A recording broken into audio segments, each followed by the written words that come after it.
80 ming dollarga ham Dodge Challenger sotilgan, lekin avtojekdan jek narxda. Bu videomizga bitta like bosib qo'ymasangiz bo'lmaydi. Dodge Challenger idealini, umuman 1 gram ishlari yo'g'ini olib kelib qo'yganmiz.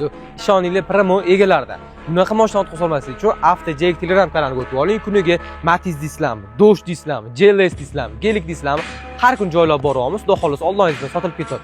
Orqam turgan Dodge Challenger ishoninglar 32.900 dollarga beraveramiz. Libbo joydan qiziqib ko'ringlar. Kamida 40 ming dollar sotilayotgan mashinani shunaqa narxga ko'ndirib qo'ydik. Yili keladigan bo'lsa yoki 2012-yil ishlab chiqarilgan ofitsial rasmoshka bilan kirgan original Dodge Challenger bo'ladi. Kapotning tagida 3.6 litr atmosferniy motor bilan jihozlangan. Ideal bo'lib turibdi. 4 yangi diska balon, payrovka keramika, shum izolyatsiyalargacha qildirib qo'ygan. Bitta salon ko'rsatgan. Salonida yo'q o'zi yo'q-da. Bismillah, o'tiramiz. 182 ming probekda.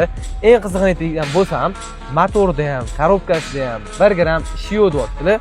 Bemalol kelib, ustoz bilan bo'lsa, tekshirtirib ko'rib, barakasini qilib olib chiqib ketsangiz bo'ladi. Kelib, bu mashinamizdan bitta kelib ko'ring. Sizga yoqmas, hisobmas.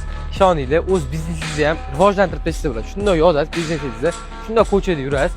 Hamma sizga qaraydi, chunki o'ziga shuna tortadigan kelib, aytganimdek kelib ko'rib, mashinamizni avtojekdan jek narxda barakasini qilsanglar bo'ladi. O'zim bunaqa apparatlar tez sotuvga chiqadi va tez va oson sotilib ketadi. Aytayapman, hozir o'zida buni ishqibozlari barakasini qilishadi. Samarqandlik, Buxorolik akalar, qattasizlar shu mashina sizlarni xudo xolisa kutyapti. Maza qilib haydashadi. Keling, ko'ring, mashina ofisimiz turibdi. Bemalol kelib, ustoz bilan tekshirtirib ko'rib, barakasini qilsanglar bo'ladi. Salomat bo'linglar. Hammadan aytdim deb o'ylayman. Mabodosiga yetmagan bo'lsa, yana aka bitta narsa aytaymi?